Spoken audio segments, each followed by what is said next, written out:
이사야 29장 15절로 24절 말씀. 자기의 계획을 여호와께 깊이 숨기려 하는 자들은 화 있을진저 그들의 일을 어두운 데서 행하며 이르기를 누가 우리를 보랴 누가 우리를 알랴 하니 너희의 패역함이 심하도다. 토기장이를 어찌 진흙같이 여기겠느냐. 지음을 받은 물건이 어찌 자기를 지으신 이에게 대하여 이르기를 그가 나를 짓지 아니하였다 하겠으며 빚음을 받은 물건이 자기를 빚은 이에게 대하여 이르기를 그가 총명이 없다 하겠느냐. 오래지 아니하여 레바논이 기름진 밭으로 변하지 아니하겠으며 기름진 밭이 숲으로 여겨지지 아니하겠느냐. 그날에 못 듣는 사람이 책의 말을 들을 것이며 어둡고 캄캄한 데에서 맹인의 눈이 볼 것이며 겸손한 자에게 여호와로 말미암아 기쁨이 더하겠고 사람 중 가난한 자가 이스라엘의 거룩하신 이로 말미암아 즐거워하리니 이는 강포한 자가 소멸되었으며 오만한 자가 그쳤으며 죄악의 기회를 엿보던 자가 다 끊어졌습니다. 그들은 송사로 사람에게 죄를 씌우며 성문에서 판단하는 자를 올무로 잡듯 하며 헛된 일로 의인을 억울하게 하느니라. 그러므로 아브라함을 구속하신 여호와께서 야곱 족속에 대하여 이같이 말씀하시되 야곱이 이제는 부끄러워하지 아니하겠고 그의 얼굴이 이제는 창백해지지 아니할 것이며 그의 자손은 내 손이 그 가운데에서 행한 것을 볼 때 내 이름을 거룩하다 하며 야곱의 거룩한 일을 거룩하다 하며 이스라엘의 하나님을 경외할 것이며 마음이 혼미하던 자들도 총명하게 되며 원망하던 자들도 교훈을 받으리라 하셨느니라. 아멘. 지금 아수르의 팽창전책, 아수르의 침략으로 말미암아서 남쪽 유다 예루살렘 정가에서는 애굽을 의지해야 된다라는 의견들이 주류를 이루고 있던 상황입니다. 외교적인 어떤 결정이나 선택과 진행은 비밀이 이렇게 누설되면 안 되겠죠. 은밀하게 진행되어야 될 것입니다. 그래서 예루살렘의 정치인들도 몰래 애굽으로 외교관들을 파송해서 이제 반아수르 정책을 논의하고 애굽의 군사적 동맹을 통해서 위기를 벗어나려고 하는 일들을 이렇게 조용히 진행하고 있었을 것입니다. 중요한 외교 정책이 외부에 노출되지 않기 위해서입니다. 감쪽같이 숨겼다고 생각하고 착각하겠지만 사실은 이들이 숨기면 안 되는 분이 15절에 나오죠. 자기의 계획을 여호와께 깊이 숨기려 하는 것. 하나님에게까지 숨길 수가 없잖아요. 그리고 숨겨서도 안 되는 것이죠. 그러면 이 예루살렘의 정치인들은 왜 자신들의 계획을 하나님께 숨기려고 했을까요? 정상적이라면 이사야 선지자랄지 다른 어떤 하나님의 종들과 의논하고 하나님의 뜻을 물어서 진행해야 맞겠죠.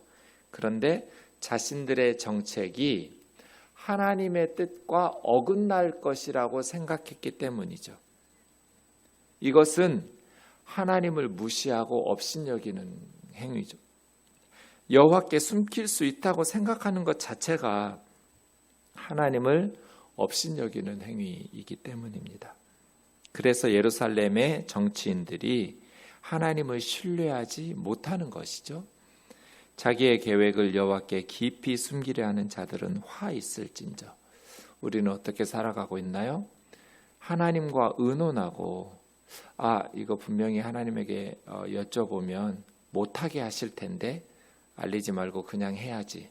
이런 식으로 하는 것이 어리석은 일이고 하나님을 업신여기는 행위이죠.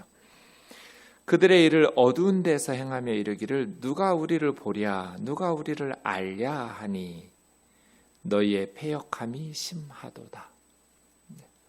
어두운 데서 은밀하게 18절에 보면 어둡고 캄캄한 데서 누가 우리를 보랴 누가 우리를 알랴. 이것은 하나님에 대한 반역이죠. 참 어리석은 일이죠.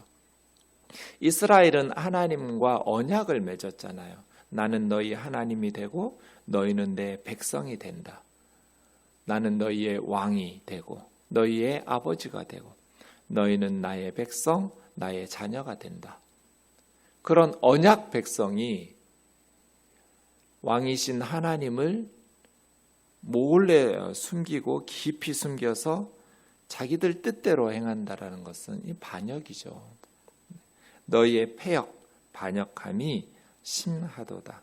참 어리석은 일이죠. 토기장이를 어찌 진흙같이 여기겠느냐. 창조주와 피조물이 똑같을 수는 없잖아요.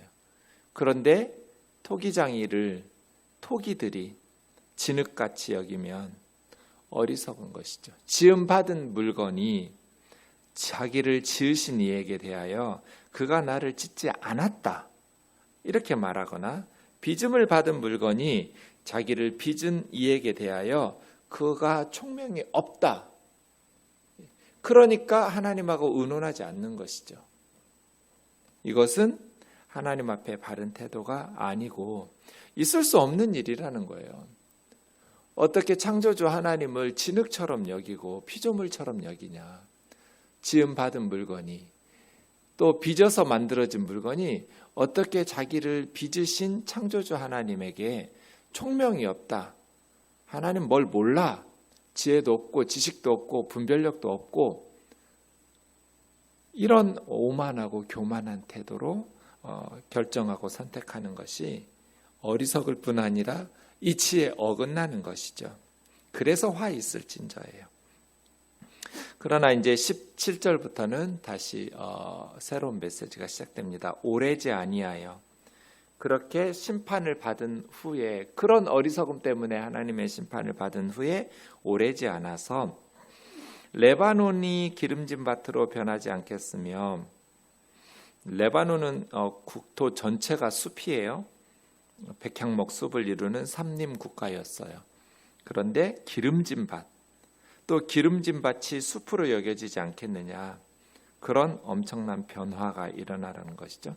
그래서 제가 늘 하나님의 심판의 목적은 심판 자체가 아니라 심판 후에 회복이 목적이다. 아이들을 징계하는 목적이 그 아프게 하고 때리고 괴롭히려는 것이 아니라 그 후에 그 아이가 회복되고 바르게 살아가는 것이 징계의 목적인 것처럼, 심판을 통해서 심판 가운데 그 학정 가운데, 학대 가운데에서 신음하고 고통받던 가난하고 연약한 백성들, 억울하게 피눈물을 흘리면서 사는 백성들이 구원을 받고, 그리고 예루살렘과 유다가 회복되면서 고쳐지는 것이 목적인 것처럼, 오래지 않아서 레바논이 기름진 밭으로 변하지 않겠으며 기름진 밭은 숲으로 여겨지지 아니하겠느냐. 그날에 못 듣는 사람이 귀머거리가 책의 말을 들을 것이며, 엄청난 축복이죠. 듣지 못하던 자가 책은 하나님 말씀을 귀로 듣게 될 것이고, 어둡고 캄캄한 데에서, 이 어둡고 캄캄한 것은 15절에 있는 것처럼 아주 어리석은 도모를 꾀하던 곳이잖아요.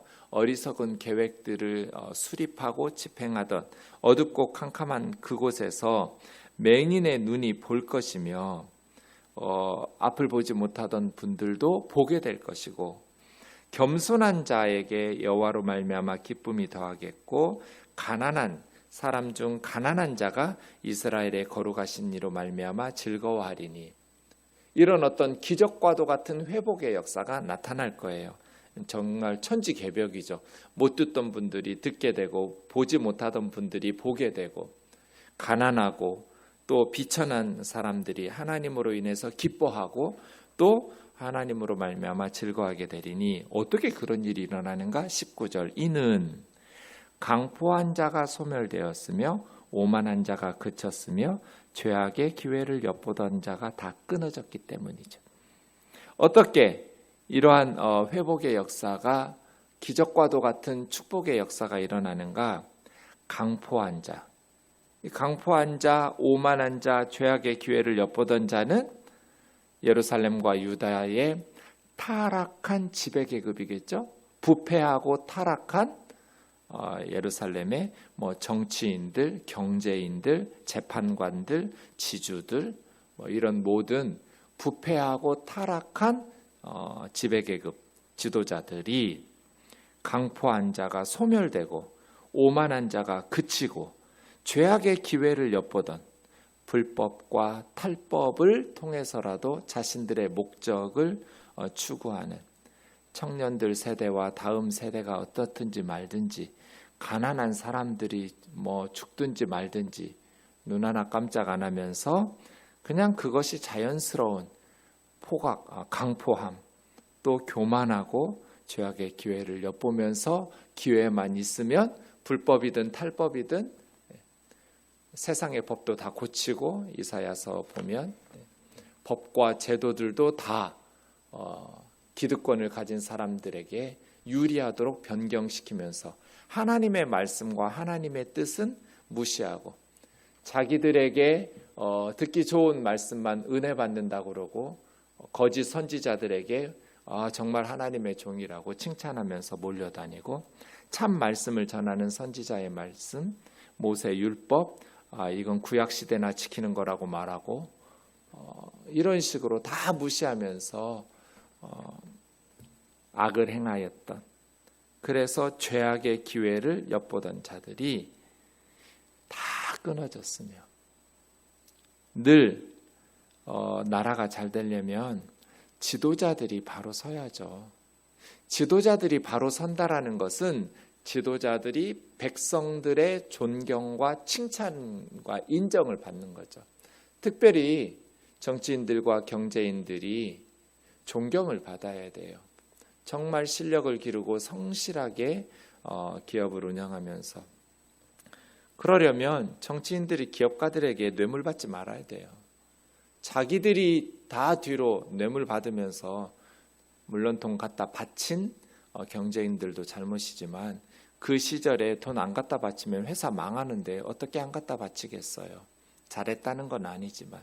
그리고 그 경제활동에 힘써야 될 경제인들을 언론에서 욕을 보이고 감옥에 보내서 힘들게 하는 기업가들이 존경을 받아야죠. 국민들의 칭찬을 받고 그런 나라가 바르게 될 수 있죠. 정치인들이 존경을 받아야죠.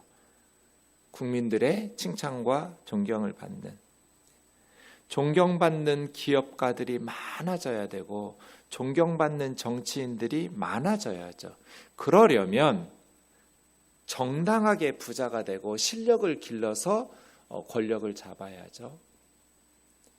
백성들만 또 못한데 일반 백성들처럼 그렇게 존경받지 못하는 삶을 살려면 권력을 가지려고 하면 안 되죠. 왜 이것도 가지고 저것도 가지려고 해요?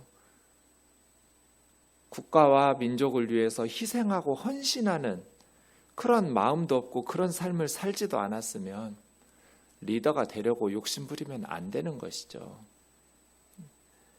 강포한 자, 오만한 자, 죄악의 기회를 엿보던 자, 이 말들이 얼마나 이렇게 가슴을 치는지 모르겠어요. 하나님께서 때가 되면 그들을 다 심판하시겠다. 다 끊어지고 그치고. 그러니까 그 가운데서 신음하던 가난한 백성들, 겸손하다고 말했지만 비천한 백성들이라고 번역하는 게 더 좋아요. 그들이 하나님으로 인하여 기뻐하고 즐거워할 것이다. 그 강포하고 오만하고 죄악의 기회를 엿보던 자들은 송사로 사람에게 죄를 뒤집어 씌우고 죄 없는 사람에게 죄를 뒤집어 씌우고 성문에서 판단하는 자, 이제 재판하는 데 성문이거든요. 올무로 잡듯하며 헛된 일로 의인을 억울하게, 죄 없는 의인들을 억울하게 만들어내는, 그래서 바른 말하는, 바르게 사는, 바르게 살면 억울하게 죄를 뒤집어 쓰고 죽임을 당하기도 하고 감옥에 들어가기도 하는 이러한 세상은 정글과도 같이 약육강식의 세상으로 변할 거잖아요. 그러므로 아브라함을 구속하신 여호와께서 야곱에 대하여 이같이 말씀하시되 야곱이 이제는 부끄러워하지 아니하겠고 하나님의 심판이 끝난 후에는 더 이상 야곱이 부끄러움을 당하지 아니하고 그의 얼굴이 이제는 창백해지지 아니할 것이며 그의 자손은 내 손이 그 가운데 행한 것을 볼 때 내 이름을 거룩하다 하며 이스라엘의 하나님을 경외할 것이며 마음이 혼미하던 자들도 이스라엘의 하나님의 심판으로 말미암아 또 말씀을 제대로 듣지 못하고 거짓 선지자들에게 세뇌되고 그러다 보니 마음이 영적으로 혼미했던 자들도 이제는 하나님의 심판 후에는 비로소 영안이 바르게 열려서 영적으로 총명하게 되어 원망하던 자들도 교훈을 받으리라. 하나님의 심판받던 것들을 원망하던 사람들도 이제 거룩하신 하나님을 재발견하고 하나님 앞에 교훈을 받게 되는 이런 것을 영적 부흥이라고 말하죠. 영적인 분별력이 생기고 마치 이단에 빠졌던 자들이 하나님의 심판을 경험하고 그런 어떤 교주의 어리석음을 깨닫고 영적으로 총명하게 되고 눈이 열리고 또 바른 하나님의 교훈의 말씀을 듣게 되는.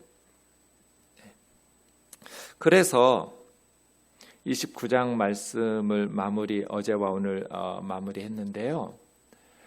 하나님의 말씀을 들으면서 스스로 자정 능력, 회개죠. 스스로 깨닫고 회개하지 못하면 하나님의 심판, 하나님이 이제 이스라엘의 원수가 되셔서 공격하신다. 그래서 스스로 깨닫고 자정 능력을 갖추어서 회개하고 새롭게 되어야 된다. 만일 그렇게 하지 않을 때는 하나님께서 하나님의 백성들을 공격하셔서 심판하시고 그 후에 깨닫게 되는 것이니까요. 그래서 슬기로운 사람은 말씀을 통해서 깨닫게 되고 어리석은 사람은 맞고 나서 깨닫게 돼요. 그런데 말씀을 통해서 깨닫는 슬기로운 사람이 별로 없어요. 그거 참 힘든 일이에요. 왜냐하면 예루살렘의 거짓 선지자들에게 계속해서 세뇌됐기 때문이에요. 여러분 한국 교회도 보세요. 자정 능력이 있어요? 목회자들이 성적으로 타락하면 어떻게 해야 돼요? 교회 돈을 공금을 유용하면 돈 함부로 쓰면 어떻게 해야 돼요? 세상에서 다 감옥이에요. 그런데 자기들 마음대로 해도 아무런 노회나 총회에서 제재를 받지 않아요. 그러니까 아들에게 세습하고 사위에게 세습하고 또 교회에서 자기 마음대로 이런 인권도 없어요. 불법과 탈법을 자행하면서 자기의 왕국을 세워요. 그것을 하나님의 이름으로. 그럼에도 불구하고 우리 스스로 회개하고 하나님 앞에 가슴을 찢고 통에 자복하고 있냐는 거죠. 교회가 그렇게 회개하는 모습을 보고 믿지 않는 세상이 저기 참 바른 곳이구나. 정의와 공의를 잃어버리면 어떻게 교회가 세상을 향해서 진리를 외칠 수 있겠어요? 그래서 우리 교회 스스로 자정 능력을 갖추고 있는가? 잘못과 허물이 있는 건 어찌 보면 죄악된 인간들이 모인 공동체이기 때문에 지상의 교회에 당연할 수도 있지만 그 잘못과 허물을 고치지 못하는 것, 회개하지 못한다라는 것은 성령이 없다는 증거예요. 성령님이 우리 교회에 계신다면 우리의 죄를 무슨 수를 써서든지 깨우쳐 주시고 회개하도록 이끄실 거잖아요. 성령님이 우리 안에 거하시는데 어떻게 거짓과 죄악을 계속해서 행하는데도 방치하시겠어요? 그럴 리가 없잖아요. 성령님이 성도 안에 거하신다면 성령님이 성도들의 공동체 안에 거하신다면 부인할 수 없는 나타나는 증거는 회개예요. 회개. 말씀을 들을 때 회개하게 되거든요. 그렇게 하나님의 백성들이 스스로 교회 안에 있는 성도들 내부 안에 있는 불법과 탈법과 강포함과 교만과 죄악의 기회를 엿보는 것과 억울하게 다른 사람들을 죄를 뒤집어 쓰고 거짓말하고 그렇게 억압할 때 괴로워서 어떻게 잠을 자요? 성령님이 우리 안에 계시는데 그런 죄를 회개하게 하고 그 죄로부터 하나님 앞에 토해내도록, 그래서 어떤 불이익을 당하고 세상 사람들이 어떻게 살든지 하나님의 백성들은 하나님의 영이 인도하시는, 성령님께서 인도하시는 평강을 누리도록 말씀에 순종하면서 살아가게 되죠.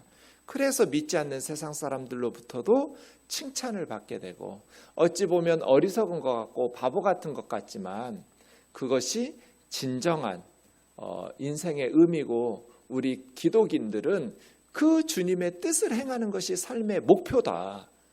우리는 세상에서 성공하는 것보다 예수님 앞에 갔을 때 잘했다, 착하고 충성된 종이라고 칭찬받는 것이 더 중요한 인생을 사는 사람들이라는 그러한 마음이 성령의 사람들이죠.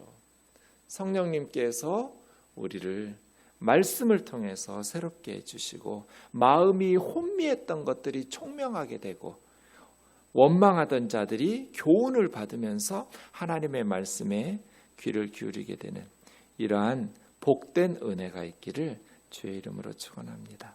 기도하겠습니다. 살아계신 하나님 아버지, 이른 아침 주님 앞에 기도할 수 있도록 깨워주셔서 감사합니다. 이사야 선지자를 통해서 국가적 위기 상황 속에서 하나님의 말씀이 선포되고 있었지만 많은 사람들이 그 말씀을 들으려 하지 않았고 무시하고 외면하려 하였습니다.